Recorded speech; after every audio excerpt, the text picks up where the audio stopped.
காசியில் இருக்கிற கடவுள் காசி விஸ்வநாதர், அங்கே இருக்கிற தேவி காசி விசாலாட்சி. இவங்க ரெண்டு பேரும் ஒரு நாள் பேசிக்கிட்டு இருந்தப்போ கடவுள் சொன்னார், இந்த மனிதர்களை நாம் ரொம்பவும் நம்பிக்கையோடு தான் படைச்சிருக்கிறோம், இருந்தாலும் அவங்களுக்கு தான் நம்பிக்கை இல்லை, எதுலேயும் ஒரு உண்மையான நம்பிக்கை இல்லாமல் வாழ்ந்துக்கிட்டு இருக்கிறாங்க அப்படின்னார். என்ன அப்படி சொல்கிறீங்க? அதை பாருங்கள், எவ்வளவு பேர் காசியை தேடிட்டு வந்து கங்கையில் குளிச்சுக்கிட்டு இருக்கிறாங்க, அவங்களெலாம் நம்பிக்கை இல்லைன்னா இவ்வளவு தூரம் தேடிட்டு வந்து இங்கே குளிப்பாங்களா அப்படின்னு நாங்கள் தேவி. சரி, அதை சோதித்து பார்க்கலாம் அப்படின்னு ரெண்டு பேரும் முடிவு பண்ணிக்கிட்டாங்க. உடனே ஒரு திட்டம் போட்டாங்க. அது எப்படின்னா, நாம் ரெண்டு பேருமே பக்தர்கள் மாதிரி உருவத்தை மாற்றிக்கிட்டு கங்கை கரைக்கு போக வேண்டியது. நான் வந்து கங்கையில் இறங்கி குளிக்கிறேன், கொஞ்ச நேரத்தில் சுழலில் மாட்டிக்கிட்டது மாதிரி நடிக்கிறேன். நீ உடனே கரையிலேருந்து சத்தம் போடும், என்னோடய வீட்டுக்காரரை யாராவது காப்பாற்றுங்களேன்னு சத்தம் போடும். அதோடு இன்னொன்று சொல்லு, யாராவது ஒரு புண்ணிய ஆத்மா அவர்கிட்ட போய் அவருடைய முடியை பிடிச்சி இழுக்கணும். அப்படி ஒரு சாபம் இருக்குது எங்களுக்கு. புண்ணிய ஆத்மா, அதாவது எந்த பாவமும் செய்யாத இல்லாத ஒருத்தர் தான் அவரை காப்பாற்ற முடியும். அப்படிப்பட்டவங்க யாராவது வெள்ளத்தில் குதித்து என்னுடைய கணவரை காப்பாற்றுங்கோ அப்படின்னு நீ சத்தம் போடு, கூச்சல் போடு, என்ன நடக்குதுன்னு பார்க்கலாம் அப்படின்னார் கடவுள். சரின்னு சொல்லி ரெண்டு பேருமா சாதாரண பக்தர்கள் மாதிரி கங்கை கரைக்கு வந்து சேர்ந்தாங்க. அவர் இறங்கி குளித்தார். திட்டம் போட்டது மாதிரியே சுழலில் மாட்டிக்கிட்டது மாதிரி கத்துனார்.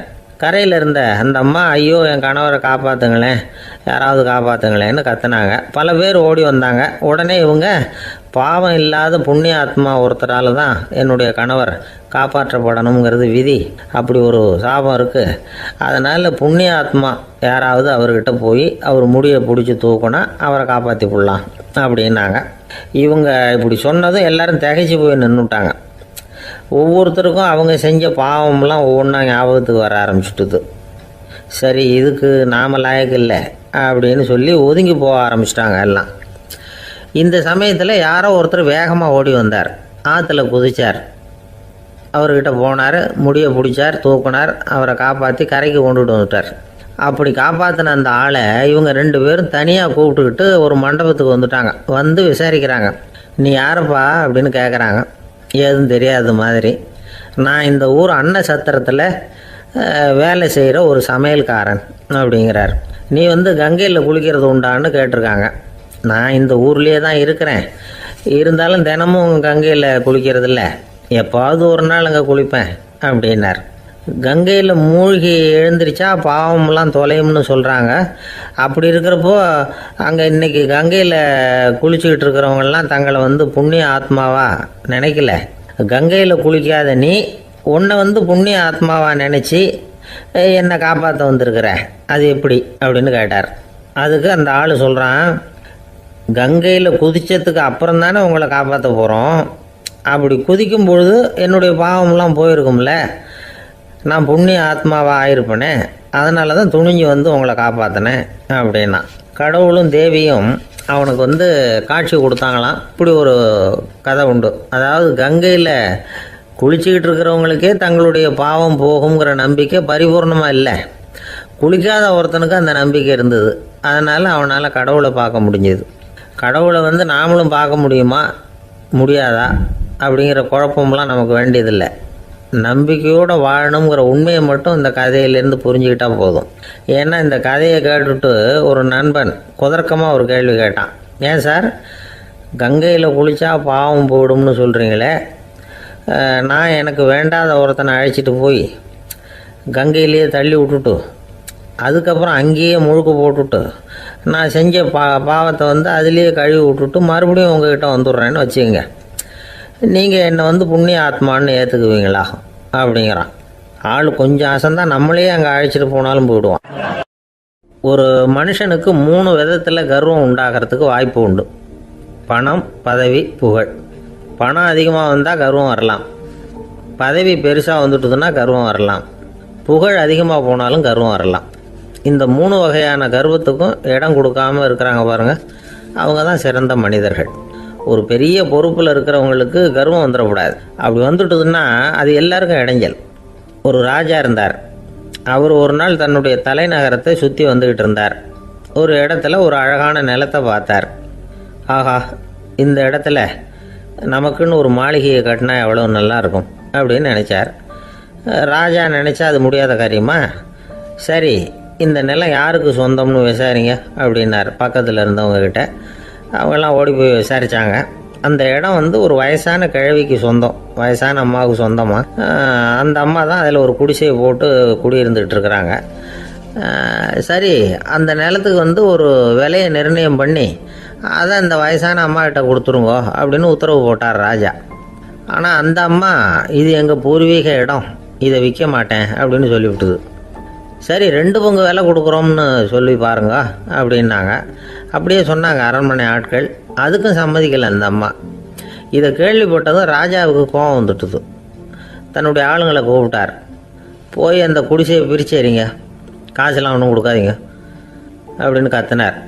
அவ்வளோதான். அடுத்த நிமிஷம் அரண்மனை ஆசாமிகள் போனாங்க, குடிசையை பிரித்து எரிஞ்சாங்க. அந்த வயசான அம்மா இருக்கு, அதுவும் அந்த இடத்த விட்டு துரத்தி விட்டாங்க. அந்த இடத்துல ஒரு அரச மாளிகையை கட்டி முடிச்சிட்டாங்க. அந்த வயசான அம்மா பாவம், ராஜாவே இப்படி பண்ணால் யாருக்கிட்ட போய் முறையிட முடியும்? ஒரு ஞானி இருந்தார், அவர்கிட்ட போய் சொன்னாங்க. அவர் இவங்க சொன்னதை கேட்டு மனசில் வச்சுக்கிட்டார். ஒரு நாள் அந்த ராஜாவே இந்த ஞானியை கூப்பிட்டார். புதுசாக ஒரு மாளிகை கட்டியிருக்கிறேன், வந்து பாருங்கன்னு. சரின்னு சொல்லி இந்த பெரியவர் ஒரு நாள் இந்த மாளிகைக்கு போனார். சும்மா போகல, ஒரு கழுதையையும் ஓட்டிகிட்டு போனார். கொஞ்சம் சாக்குகள், வெத்து சாக்கு, அதையும் எடுத்து கழுதை முதுகில் போட்டு கழுதையை ஓட்டிகிட்டு போகிறார். ராஜா பார்த்தார். அவருக்கு இது ஆச்சரியமாக இருந்தது. என்ன இது, மாளிகைக்கு வந்துட்டு போங்கன்னு கூப்பிட்டா கழுதை சாக்கு இதெல்லாம் கொண்டு வராரே, ஒன்றும் புரியலையேன்னு நினச்சார். எதுக்காக இதெல்லாம்னு கேட்டார். அரசருடைய தோட்டத்திலேருந்து கொஞ்சம் மண் எடுத்துகிட்டு போகிறதுக்கு ஆசைப்பட்றேன், அதுக்கு நீங்கள் அனுமதி கொடுக்கணும் அப்படின்னாரு இவர். இது என்ன வேடிக்கையான கோரிக்கையாக இருக்குது அப்படின்னு நினச்சார் ராஜா. இருந்தாலும் மண்ணு தானே கேட்குறாரு, எடுத்துகிட்டு போகட்டுமே அப்படின்னு நினச்சார். சரின்னு அனுமதி கொடுத்தார். அந்த பெரியவர் தோட்டத்துக்கு போனார், மண்ணை வெட்டினார், சாக்கில் போட்டு நிரப்புனார். ராஜாவை கொஞ்சம் கிட்ட வாங்கன்னு கூப்பிட்டார். இந்த மண் மூட்டையை தூக்கி கழுதையோட முதுகில் வைக்கணும், கொஞ்சம் உதவி பண்ணுங்கன்னார். ஓ, பண்ணுறேனே அப்படின்னு சொல்லி ராஜா கிட்ட போனார். மூட்டையை தூக்கி பார்க்குறாரு, முடியல, திணறி போயிட்டார். இப்போ அந்த ஞானி பேசினாராம். அரசே, இந்த ஒரு சாக்கு மண்ணையே உங்களால் தூக்க முடியல, அந்த கிழவிகிட்ட இருந்து அந்த அக்கிரமமாக அபகரித்த இந்த தோட்டம் பூராவையும் சுமக்கணும்னு ஆசைப்படுறீங்களே, அது உங்களால் முடியுமா அப்படின்னு கேட்டாராம். ராஜா யோசனை பண்ண ஆரம்பித்தார். தன்னுடைய செயலுக்காக வருத்தப்பட்டாராம். அந்த வயசான அம்மாவை உடனடியாக வரவழைச்சார். தாயே, தப்பு பண்ணிட்டேன், என்னை மன்னிச்சுக்குங்க, இன்னையிலேருந்து இந்த மாளிகையும் தோட்டமும் உங்களுக்கு தான் சொந்தம் அப்படின்னு சொல்லிவிட்டாராம். போகிறப்ப இந்த உலகத்திலேருந்து எண்ணத்தை எடுத்துகிட்டு போக போகிறோம், அதனால் ரொம்பவும் அலட்டிக்க வேண்டியதில்லை, கர்வப்பட வேண்டியதில்லை அப்படிங்கிறது ஒரு பெரிய உபதேசம். ஒரு பெரிய மனுஷன் சாக கிடந்தார், ரொம்பவும் அழுதார். ஏன் அழறீங்க அப்படின்னு கேட்டாங்க சுற்றி இருந்தவங்க. நான் சாகிறதுக்காக கவலைப்படலை, நான் நம்ம ஜனங்களுக்காக எவ்வளவோ காரியம்லாம் செஞ்சுக்கிட்டு வந்தேன். நான் செஞ்சுக்கிட்டு வந்த சேவையை இனிமேல் யார் செய்ய போகிறாங்க, அது யாரால் முடியும், அதை நினச்சி தான் அழறேன் அப்படின்னாராம். ஒருத்தர் முன்னாடி வந்தார். அதுக்காக நீங்கள் கவலைப்படாதீங்க, உங்கள் சேவையை தொடர்ந்து செய்கிறதுக்கு என்ன மாதிரி இளைஞர் பட்டாளம் தயாராக இருக்குது, இருந்தாலும் எங்கள் கவலை என்னென்னா அப்படின்னு இழுத்தார். என்ன சொல்லுங்கன்னு கேட்டார் அவர். நீங்கள் இது வரைக்கும் என்ன சேவை செஞ்சுக்கிட்டு வந்தீங்க, அதுதான் எங்களுக்கு இன்னமும் புரியாத புதிராக இருக்குது அப்படின்னாராம் அவர். ஒரே ஒரு ஊரில் ஒரு ராஜா இருந்தார். அவர் பேரில் மக்களுக்கு ரொம்ப மரியாதை. அவ்வளவு நல்லா ஆட்சி புரிஞ்சுக்கிட்டு வந்தார். அவருக்கு வயசாயிட்டுது.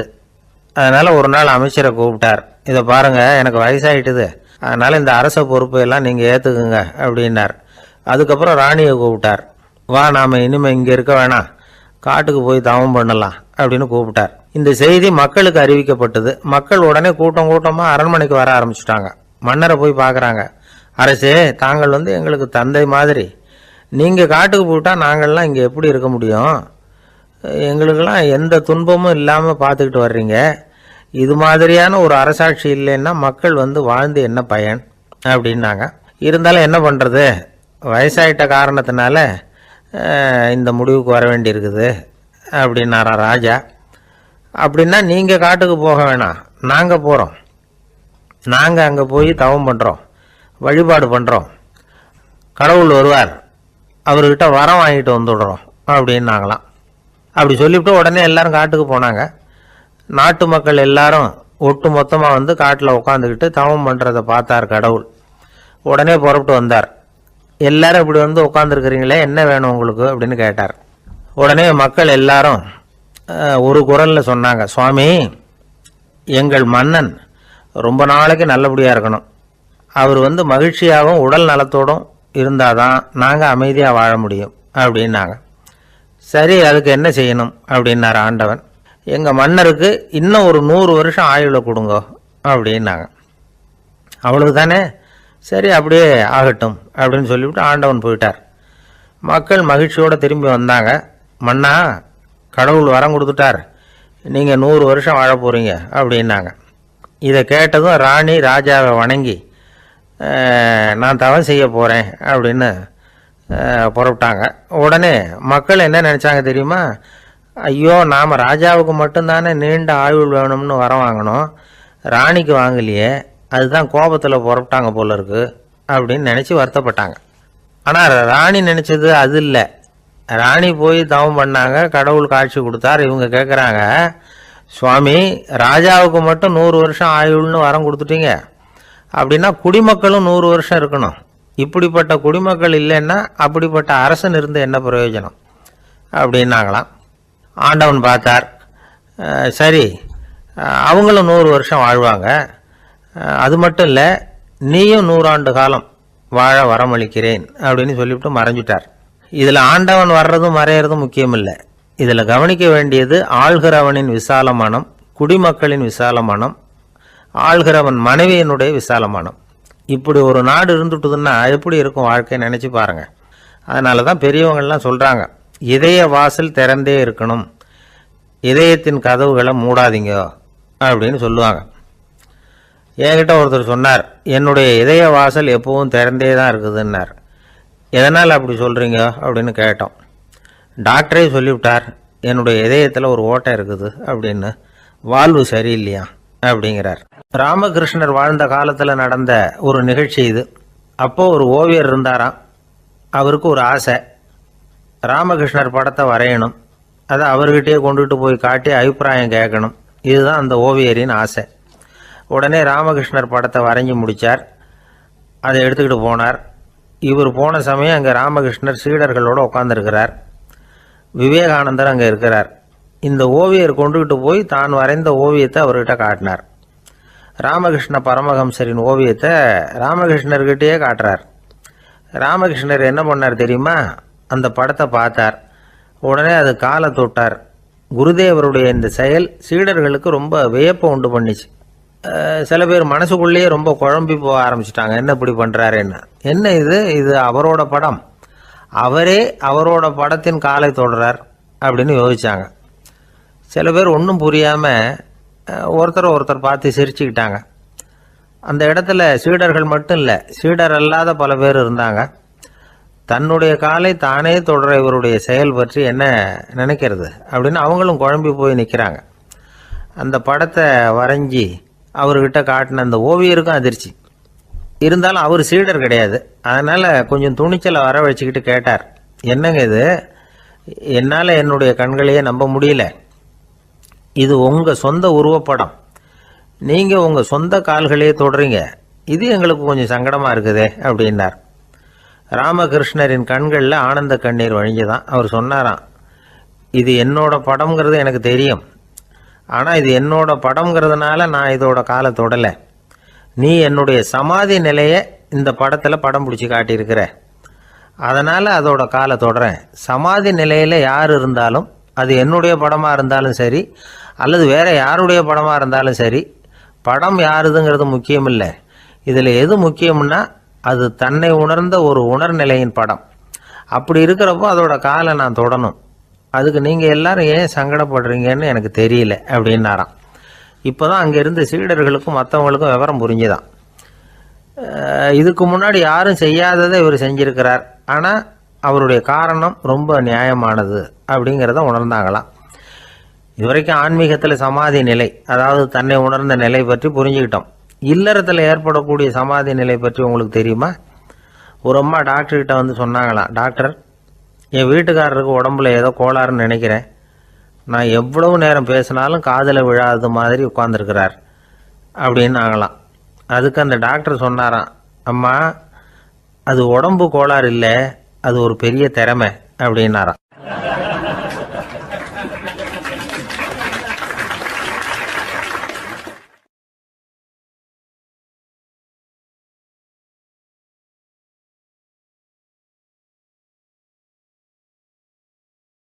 ஆயிரத்தி 816 வருஷம் செப்டம்பர் மாதம் 11 பிரான்ஸ் தேசத்தில் உள்ள ஒரு மருத்துவமனை.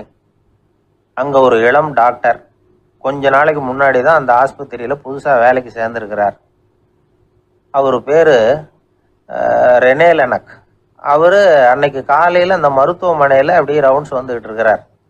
வார்டில் ஒரு படுக்கையில் ஒரு இளம் பெண் படுத்திருக்கிறார். அந்த பொண்ணுக்கு இருதய நோயாக இருக்கலாம்ங்கிறது மற்ற டாக்டர்கள் சந்தேகம். அந்த காலத்துல எல்லாம் ஒருத்தருடைய இருதய துடிப்பை தெரிஞ்சுக்கணும்னா நோயாளியின் மார்பில் டாக்டர் வந்து காதை வச்சு பார்த்து தான் தெரிஞ்சுக்கிறது வழக்கம். ஆனால் இந்த பெண்ணும் வந்து இளம் பெண், அந்த டாக்டரும் புதுசாக சேர்ந்துருக்கிறவர். அதனால் பரிசோதனை பண்ண தயங்கினார். கொஞ்ச நேரம் யோசனை பண்ணார். திடீர்னு ஒரு ஞாபகம் வந்தது அவருக்கு. அதாவது அன்னைக்கு விடியற் காலையில் தோட்டத்தில் அப்படி வாக்கிங் போயிட்டு இருந்தப்போ சின்ன பசங்கள்லாம் ஒரு மரக்கட்டையை வச்சு விளையாடிக்கிட்டு இருந்தாங்களாம். அதை இவர் பார்த்துருக்கிறார். அது என்ன விளையாட்டுனா, ஒரு நீளமான மரப்பலகை, அதில் ஒரு முனையில் ஒரு பையன் தன்னுடைய காதை வச்சுக்கிட்டு இருக்கிறான், மறுமுனையில் இன்னொரு பையன் அந்த மரப்பலகையை ஒரு ஆணியால் கீறிக்கிட்டு இருக்கிறான். ஒரு முனையில் ஆணியால் கீறும் பொழுது மறுமுனையில் காதை வச்சிருக்கிற பையனுக்கு அந்த சத்தம் துல்லியமாக கேட்குது. அந்த டாக்டருக்கு காலையில் பார்த்த இந்த விளையாட்டு ஞாபகத்துக்கு வந்துட்டுது. உடனே என்ன பண்ணார் தெரியுமா? ஒரு நீளமான காகிதத்தை எடுத்தார். அதை அப்படியே உருளை மாதிரி உருட்டினார். ஒரு முனையை அந்த நோயாளியின் மார்பில் இடது பக்கம் வச்சார், இன்னொரு முனையில் தன்னுடைய காதை வச்சார். என்ன ஆச்சரியம்! நோயாளியின் மார்பில் நேரடியாக காதை வச்சு கேட்குறத விட துல்லியமாக கேட்டுது இதய துடிப்பு. இதய துடிப்பு மட்டும் இல்லை, மூச்சு இழுத்து விடுறது, திரவ பொருள்களின் அசைவு, எல்லா சத்தமும் தெளிவாக கேட்குது. கிரேக்க மொழியில் ஸ்டெத்தாஸ் அப்படின்னா மார்பு, ஸ்கோப்பின் அப்படின்னா பார்ப்பதுன்னு அர்த்தம். அதனால் டாக்டர் ரெனே லெனக் தான் கண்டுபிடிச்ச கருவிக்கு ஸ்டெத்தஸ்கோப் அப்படின்னு பேர் வச்சார். அவரே வந்து முதல் மாடலையும் செஞ்சார். அளவு ரொம்ப பெருசாக இருந்தது, சுலபமாக எடுத்துகிட்டு போகிறது கஷ்டம், அது அவ்வளோ கஷ்டமாக இருந்தது அது. அதனால் அவரே அதை அப்புறம் 2 பிரிவாக தயார் பண்ணார். இது 2 துண்டையும் டாக்டர் தன்னோட கோட்டு பாக்கெட்டில் வச்சுக்கலாம், தேவைப்படுறப்ப எடுத்து ஒன்றா சேர்த்துக்கலாம். இப்படி தான் அவர் ஆரம்பத்தில் பண்ணார். தன்னுடைய இந்த கண்டுபிடிப்பை பற்றி அவர் ஒரு புத்தகம் எழுதினார். நிறைய விற்றுது, புகழும் பணமும் சேர்ந்தது. பணமும் புகழும் வந்து சேர்ந்தது மாதிரியே அவருக்கு ஒரு நோயும் வந்து சேர்ந்தது. அது என்ன நோயின்னு கண்டுபிடிக்கிறதுக்கும் அவர் கண்டுபிடிச்ச கருவி தான் உபயோகப்பட்டு தான். அவரே அதை கண்டுபிடிச்சார். அவருக்கு வந்திருந்தது காச நோய். 1826 வருஷம் ஆகஸ்ட் மாதம் 13 உலகத்தின் முதல் ஸ்டெதஸ்கோப்பை கண்டுபிடிச்ச டாக்டர் ரெனே லெனக் காலமானார். அவர் சாகிறதுக்கு முன்னாடி மரத்தால் செஞ்சு வச்சுருந்த ஸ்டெதஸ்கோப்பை தனக்கு வேண்டியப்பட்ட ஒரு டாக்டர்கிட்ட கொடுத்து, என்னுடைய சொத்துக்கள்லேயே ரொம்ப வசந்தது அப்படின்னு சொன்னாராம். அதுக்கப்புறம் 3 வெள்ளைக்காரங்க சேர்ந்து இந்த கருவியில் சில மாற்றங்களை பண்ணாங்க. ஆனால் 1829 லண்டனில் டாக்டர் நிக்கோலஸுங்கிறவர் ஒரு காதால் இதய துடிப்பை கேட்குறத விட டாக்டர் 2 காதாலையும் கேட்குறது தான் சரியாக இருக்கும் அப்படின்னு ஒரு கருத்தை வெளியிட்டார். அதுக்கப்புறம் ரொம்ப காலம் கழித்து 1852 ஜார்ஜ் காமான் அப்படிங்கிறவர் ரப்பர் டியூப்களை உபயோகப்படுத்தி 2 காதாலையும் கேட்குற மாதிரி ஒரு புதிய வடிவத்தை அதுக்கு கொடுத்தார். அதுக்கு பிறகு அது படிப்படியாக எவ்வளவோ மாற்றங்கள் இருந்தாலும் ஆரம்பத்தில் டாக்டர் ரெனே லெனக் உருவாக்கின அடிப்படை மாடலை யாரும் மாற்றி அமைக்கலைங்கிறது தான் முக்கியமான விஷயம். நமக்கு தெரிஞ்ச ஒரு ஆஸ்பத்திரி, அதில் ஒரு நோயாளி, காலை நேரத்தில் நர்ஸு அந்த பக்கமாக போயிட்டு இருந்தாங்க. அதை பார்த்துட்டு ஒரு நர்ஸுன்னு கத்துறார். நர்ஸு அவசரமாக ஓடி வந்து என்ன விஷயம்னு கேட்டாங்க. சிஸ்டர், இங்கே பாருங்கள், உங்கள் டாக்டரை என் நெஞ்சில் ஒரு காதை வச்சு கேட்டுக்கிட்டு இருக்கிறார் அப்படின்னார் நோயாளி.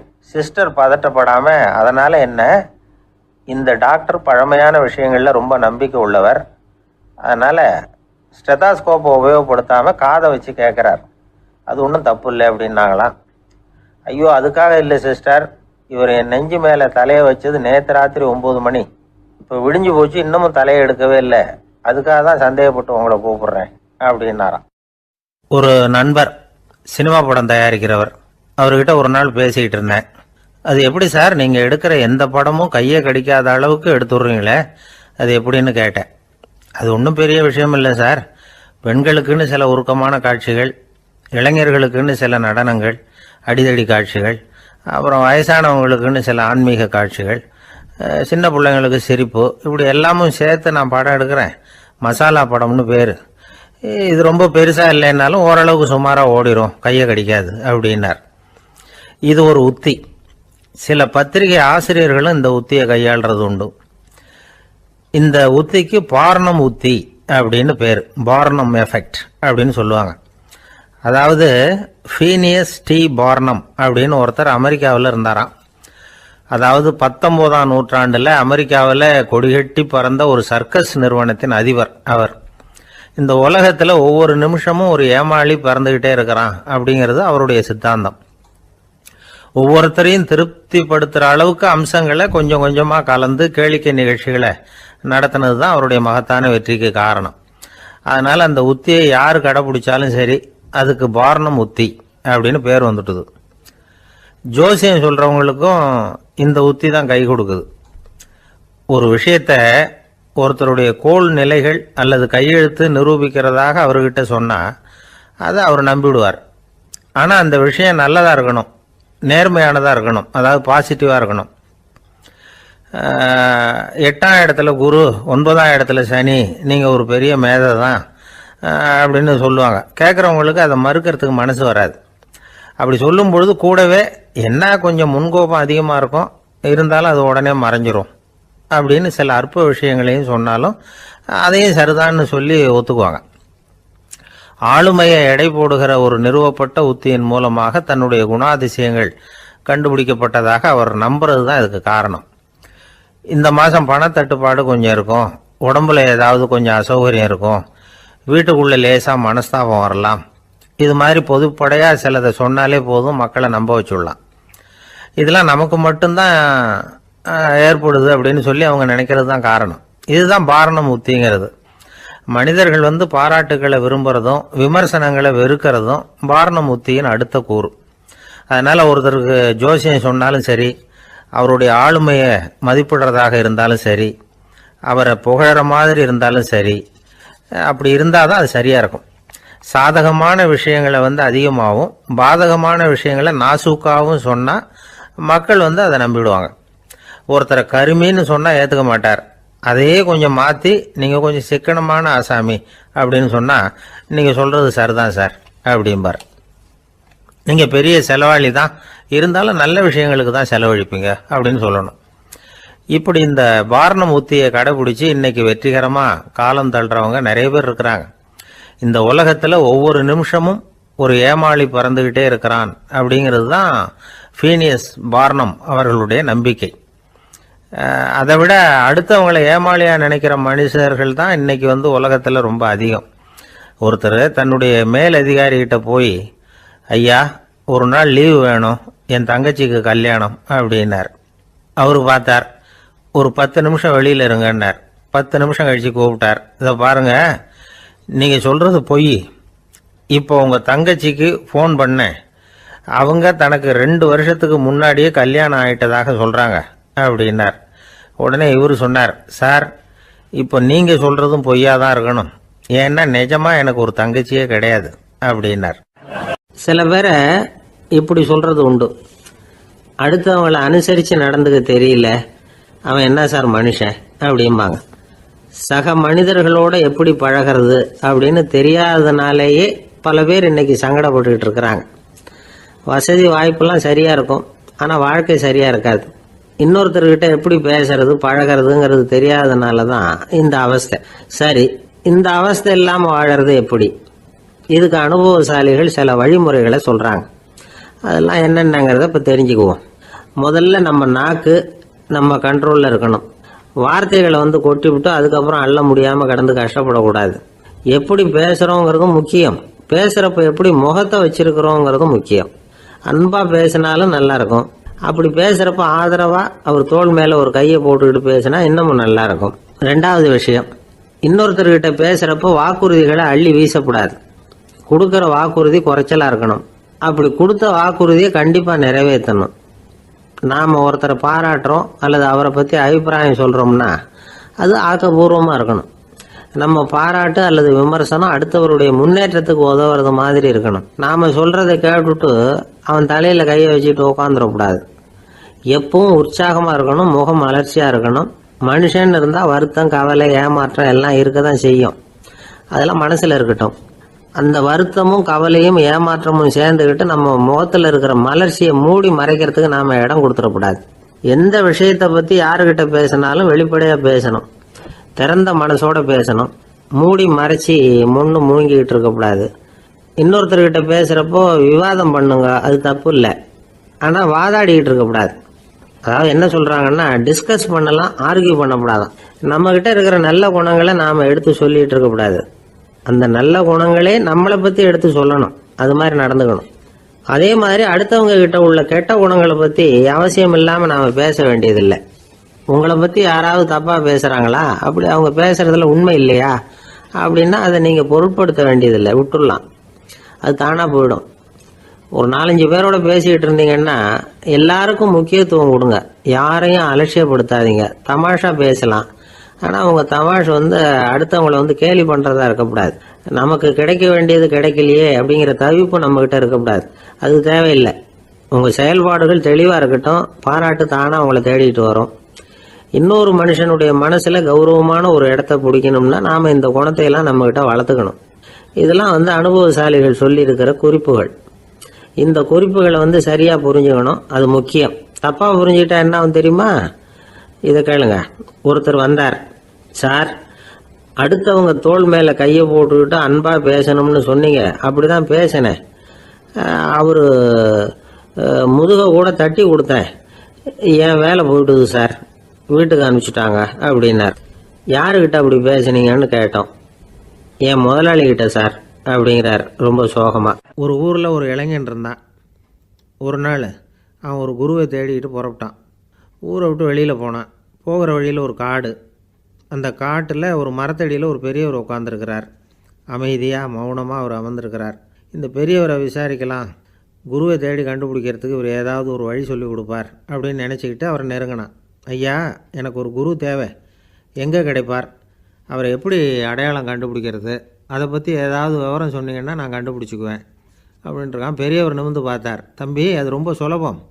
அவர் வயசானவராக இருப்பார், என்னை விட சுமார் 30 வயசு அதிகமாக இருக்கும். அவர் ஒரு மரத்தடியில் தான் உட்காந்துருப்பார் அப்படின்ட்டுருக்கான். சரிங்க பெரியவரே, அது என்ன மாதிரியான மரம், எப்படி இருக்கும் அப்படின்னு கேட்டிருக்கான். பெரியவர் அந்த விவரங்களையும் சொல்லியிருக்கிறாரு.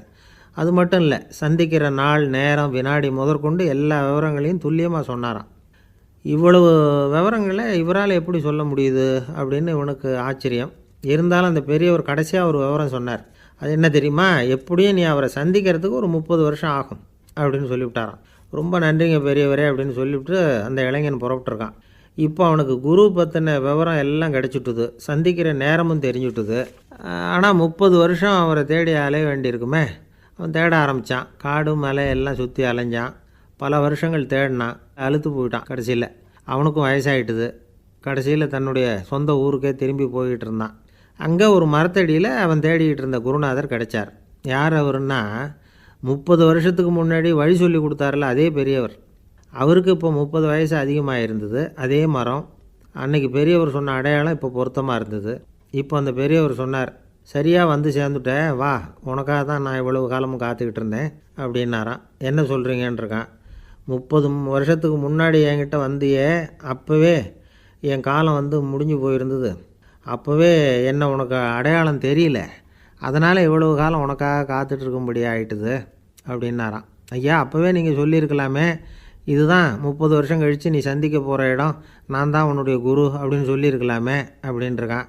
அந்த பெரியவர் சிரிச்சுக்கிட்டே இதுக்கு பதில் சொன்னாராம். நான் எவ்வளவோ விவரமாக தான் சொன்னேன், நீ சரியாக புரிஞ்சிக்கல. காரணம், அப்போது நீ போதுமான அளவுக்கு பக்குவம் பெற்றிருக்கவில்லை, அதனால் புரியும் சக்தி இல்லாமல் போயிட்டுது. அப்போது 30 ஆண்டு காலம் நீ அலைஞ்சு திரிஞ்சிருக்கிற, அது காரணமாக இப்போ உனக்கு அந்த பக்குவம் வந்துட்டுது. அதனால தான் அடையாளம் காண முடிஞ்சுது. நானே உன்னுடைய குரு அப்படின்னாராம். இதிலேருந்து என்ன தெரியுதுன்னா, ஆன்மீகத்தில் மாணவனாக சேர்றதுக்கு கூட ஒரு பக்குவத்தன்மை தேவைப்படுது.